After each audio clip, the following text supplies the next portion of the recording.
From the 700 WLW Newsroom, here's Brian Combs. Big stories you're talking about. The big one today, a Reds doubleheader. Man, last night's game against the Yankees was washed out because of the heavy rains that rolled through late yesterday afternoon. So today they'll play the regularly scheduled afternoon game at 12:35, and they'll add another game at 7 o'clock tonight.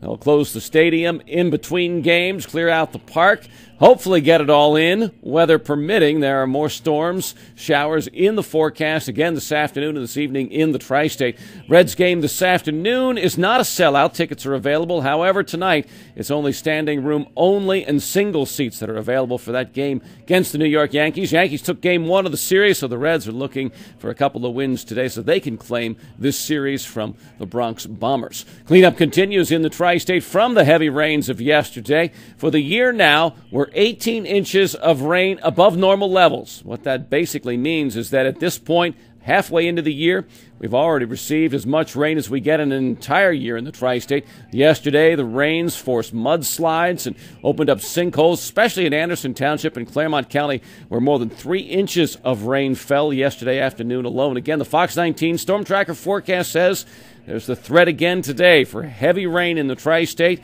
but it looks like by Friday we clear out and should be a dry weekend. Finally, a chance for the tri-state to dry out, and temperatures could be in the high 70s to low 80s through early next week. Big vote comes today at Cincinnati City Hall. It has to do with relocating the City Gospel Mission from over the Rhine to Queensgate. A couple of other social service agencies could do the same thing. 3CDC, the development groups behind this push, they want to use over the Rhine for a revitalization project that they've been working on. So that would mean relocating the homeless shelter in Queensgate. A couple of business owners in Queensgate don't like the idea.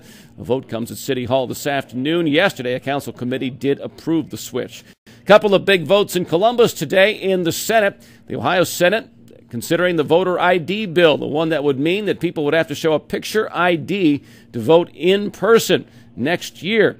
The other big bill to be decided is one that changes sentencing guidelines in Ohio.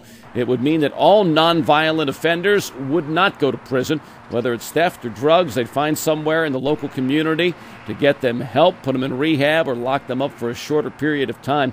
It's a bill that would save the state some $78 billion per year. One measure of this bill also calls for all offenders who are nonviolent and over 65 years old to be released from prison in Ohio.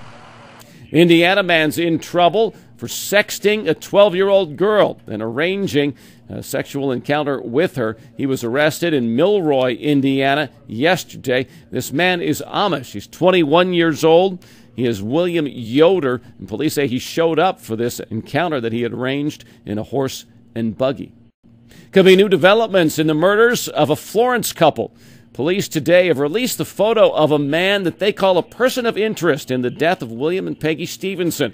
This is a man, they say, who talked to Bill Stevenson at a truck stop just a day or two before he and his wife were murdered. Police at this point say they don't know what involvement this man might have in the case, but they would sure like to talk to him. If you know who he is, recognize the photo, contact Crime Stoppers at 352-3040.